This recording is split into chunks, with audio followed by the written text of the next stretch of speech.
अस्सलामुअलैकुम बच्चों, आज हम चैप्टर 2 के प्रॉब्लम्स करने जा रहे हैं। तो स्टार्ट करते हैं बच्चों बगैर टाइम वेस्ट के पहले से। The numerical ratio of displacement to distance. तो बच्चे एक चीज़ मैं आपको क्लियर कर दूं, पहले दोनों में फ़र्क।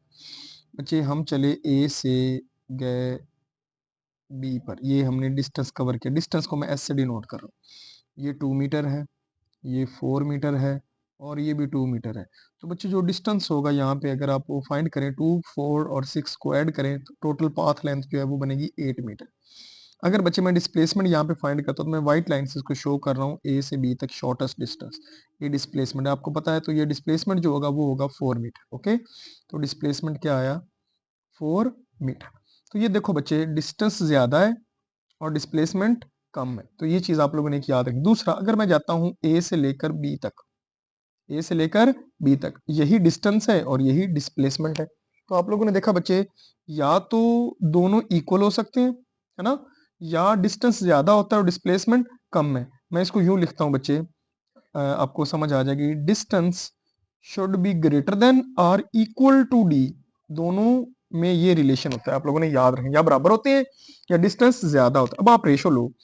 फॉर एग्जाम्पल मैं लेता हूँ डिस्प्लेसमेंट ओवर डिस्टेंस, इसकी रेशियो लूं। तो अगर बच्चे ये दोनों बराबर हैं, दोनों इक्वल हैं, तो जाहिर है आंसर 1 आएगा, है ना। लेकिन अगर बच्चे ये ज्यादा है, नीचे वाला ग्रेटर है, नीचे वाला ज्यादा है ना, तो जाहिर है ऊपर वाली वैल्यू फिर कम होगी, तो आंसर होगा 0 पॉइंट समथिंग। 0 पॉइंट समथिंग जब आएगा, 1 आएगा, 2 आएगा, तो इसका मतलब 1 से लेस है। तो बच्चे याद रखना, जब हम रेशियो लेते हैं डिस्प्लेसमेंट टू डिस्टेंस, तो आंसर या इक्वल टू 1 आएगा या लेस देन 1 आएगा। ये चीज आप लोगों ने याद रखनी। लेकिन अगर बच्चे यही एमसीक्यूज आ जाता कि आप रेशियो लो किसकी, डिस्टेंस टू डिस्प्लेसमेंट, तो बच्चे अब हमारा सिचुएशन कुछ और होती। तब क्या होती ये भी बताता चलो बच्चे। तब या तो दोनों इक्वल है तो आंसर क्या आता? 1। अगर ये ज्यादा है तो आंसर फिर ग्रेटर देन 1 आता। तो तब आंसर बच्चे कुछ यूं होना था हमारे पास, इक्वल टू और ग्रेटर देन 1। तो ये दोनों चीजें आप लोगों ने बड़ी याद रखनी, पहला एमसीक्यू। दूसरा, ये डेफिनेशन है, if a body does not change its position with respect to some fixed point. तो बॉडी किस हालत में होती है? रेस्ट। आपको पता है कि सराउंडिंग के हिसाब से अगर वो अपनी पोजीशन चेंज नहीं कर रहा तो वो रेस्ट। अगर वो कर रहा है, यहाँ पे नॉट ना होता, डज होता, तो वो फिर मोशन होता बच्चे, लेकिन यहाँ पे रेस्ट है। नेक्स्ट है 2.3, ball is drop from the top of the tower.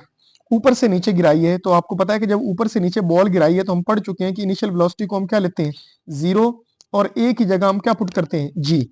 Distance covered in first second, एक सेकंड में डिस्टेंस कितना कवर होगा? तो डिस्टेंस होता है बच्चों S is equal to we I T plus half, मैं जी कर रहा हूँ G T square. V I 0 है तो ये 0 हो गया, हाफ जी होता है 10, और टाइम 1 पुट कर रहा हूँ, 1 का स्केयर भी 1 ही होता है, तो इसको काट दें तो ये 5 आता है। तो correct option will be 5 metre, आप फाइंड कर सकते हैं। नेक्स्ट बच्चे है 2.4।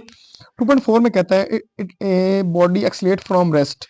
रेस्ट का मतलब बच्चे ये है कि इनिशियल वेलोसिटी में यहाँ पे सॉल्व करें, initial velocity 0 to velocity 144, final velocity है 144।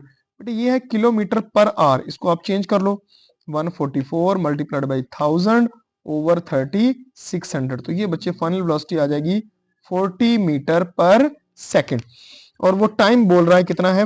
20 सेकंड। तो टी बच्चे हमारे पास आ गया 20 सेकंड। तो हमने फाइंड करना है डिस्टेंस कवर्ड। तो बच्चे बहुत ही आसान सा मेथड में यूज करूंगा। आप लोगों ने फार्मूला पढ़ा, S is equal to we average into T, यानी S is equal to V T, सबने फार्मूला पढ़ा हुआ है बच्चे। इसको अगर मैं एक्सटेंड करूँ तो ये बनेगा s is equal to we average होता है v initial plus v final over 2। ये बच्चे वी एवरेज का फार्मूला, तो आप इसमें वैल्यू पुट करें, हमारा आंसर आ जाएगा 0 प्लस 40 ओवर 2 इंटू 20। तो ये बच्चे हमारे पास आएगा 40 ओवर 2 इंटू 20। तो इसको आप सॉल्व करें, इसको यहाँ से कैंसिल कर दें, 10 आ गया, तो ये बच्चे आएगा 400 मीटर। तो correct option will be 400 metre. आगे चलते हैं। A body is moving with constant acceleration. Start from rest.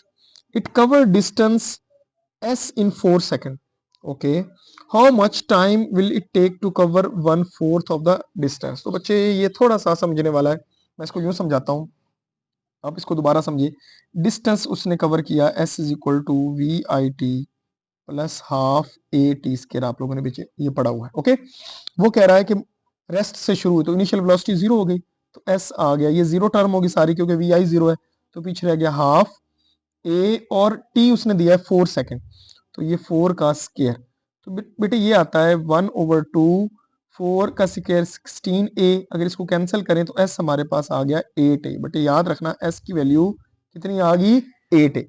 अब अगला वो पूछ रहा है कि वो कह रहा है how much time cover 1/4 distance. अगर वो डिस्टेंस कवर करे 1/4 s/4, तो अब 4 सेकंड में 8a उसने डिस्टेंस कवर किया है, s/4 में दोबारा वो क्या करेंगे 1/2 a एज इट इज, क्योंकि vi तो 0 है, और t जो है वो हमने क्या करना है फाइंड। अब मैंने डिस्टेंस को बस चेंज किया s/4 कर दिया। ओके, तो बच्चे अगर मैं इसको सॉल्व करूं, s की वैल्यू पुट करूं, तो s होता है 8a/4, इधर आएगा 1/2 a t स्क्वायर।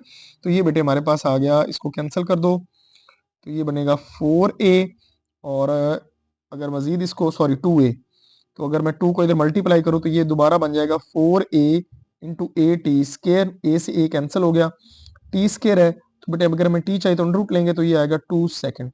तो correct option will B 2 second. इस तरह बेटे इसको सॉल्व करना है। दोबारा बता दूं, पहले टाइम 4 सेकंड था तो डिस्टेंस आया 8a, अब डिस्टेंस हो गया 1/4 यानी s/4।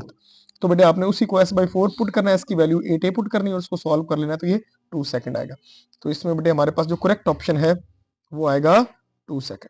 आगे बेटे बड़े आसान है, सिंपल है। वो कह रहा है displacement time graph of two object A and B shown in figure, point out the statement velocity of A is greater than. बेटे डिस्टेंस टाइम है ना, तो अगर आप इसका स्लोप लेते हैं तो स्लोप होता है s/t, जो कि स्पीड होता है या वेलोसिटी होता है v। अब आपने स्लोप देखना है, तो आपको पता है कि जो a है उसका स्लोप मैक्सिमम है, और जो b है उसका तो स्लोप ही 0 है। तो आप देखो एक चीज, a मैक्सिमम है, b का स्लोप 0 है, तो इसका मतलब है जो स्पीड है, जो वेलोसिटी है, वो a की मैक्सिमम होगी। Velocity of a is greater then b, ये बिल्कुल साफ नजर आ रही है, ठीक है। Velocity of a is less than a, ये गलत है। Velocity of a is equal to, बिल्कुल रॉन्ग है, और नो इन्फॉर्मेशन, ये भी रॉन्ग है। तो correct option is a। Next है area under the speed time graph. बेटे area of speed time graph, ये देखिए बेटे, ये स्पीड है और ये टाइम है, इसका अगर हमने एरिया लेना है तो आपको पता है कि हम क्या करते हैं, v इंटू टी करते हैं, जो कि डिस्टेंस कवर्ड के इक्वल होता है। बेटे याद रखना, तो ये डिस्टेंस कवर्ड आ जाएगा। ओके, आगे चलते हैं। 8वां है gradient of speed time graph. बेटे ग्रेडियंट यानी स्लोप हमने पढ़ा है स्पीड टाइम ग्राफ का, यानी v/t, तो वो एक्सेलेरेशन के इक्वल होता है। तो ये बेटे हमारे पास एक्सेलेरेशन आ जाएगा। और अगर मैं gradient of distance time graph निकालूं, अभी मैंने निकाला है slope of distance time graph, distance over time, तो वो स्पीड के इक्वल होता है, यानी वेलोसिटी के इक्वल होता है। तो यहाँ पे बच्चे आएगा gradient of distance time graph, ये वो स्पीड आएगा। ओके, नेक्स्ट अगर डिस्प्लेसमेंट कर देते यहाँ पे तो वो वेलोसिटी होता, यहाँ पे स्पीड की हम बात करें। नेक्स्ट ये बेटे अंडरस्टैंड करना, a car accelerate uniformly, uniformly acceleration क्या है, यूनिफॉर्म, ये असल पॉइंट है। फ्रॉम दिस टू, जब टाइम 0 है तो स्पीड इतनी है, टाइम 0 है तो स्पीड 80 किलोमीटर पर आवर है, फिर टाइम 9 सेकंड में हो गया 113 किलोमीटर पर आवर। कौन सा ग्राफ ठीक है, तो बेटे याद रखना, ये जो पहला ग्राफ है ये मुख्तलिफ चीजें शो कर रहा है। ये देखो यहाँ पे वेलोसिटी उसकी बढ़ रही है, यहाँ पे फिर और चेंज हो गई, लेकिन हमें इस तरह की कोई इन्फॉर्मेशन नहीं दी है। अगर मैं बी को सही मानूं तो वो कुछ लग रहा है, क्योंकि एक्सेलेरेशन, यूनिफॉर्म एक्सेलेरेशन का ग्राफ यही है, यूनिफॉर्म एक्सेलेरेशन का ग्राफ है। लेकिन इसमें v भी शुरू में 0 है और t भी 0 है, 0 से शुरू हो रहा है, लेकिन हमें क्या दिया है कि जब टाइम 0 था तो स्पीड काफी थी। तो ये देखो अगला ग्राफ लग रहा है, टाइम 0 है तो स्पीड कितनी है, 80 किलोमीटर पर आवर। यहाँ पे 80 आप कर सकते हो, 80 किलोमीटर पर आवर, तो ये कुछ लग रहा है। और साथ ये ग्राफ स्ट्रेट लाइन है, तो ये यूनिफॉर्म एक्सेलेरेशन है। ये वेलोसिटी डिक्रीज हो रही है, ये ग्राफ डिक्रीज का है, लेकिन यहाँ पे तो 80 से 113 बड़ी है, तो करेक्ट ऑप्शन इज सी। तो ये चीजें आप लोगों ने बड़ी याद रखनी है। तो ये हमारे पास सिंपल से एमसीक्यूज है। इसमें जो समझने वाला मुझे लगता है जिसके ऊपर आपको काम करना है वो 2.5 है, बाकी सारे सिंपल है। तो ये बेटे हमारे पास एमसीक्यूज है चैप्टर 2 के। आई होप आपको ये क्लियर हो गए होंगे। अगर कोई क्वेश्चन है तो इनबॉक्स में बताना मत भूलिएगा। मिलते हैं नेक्स्ट वीडियो में, तब तक के लिए अल्लाह हाफिज।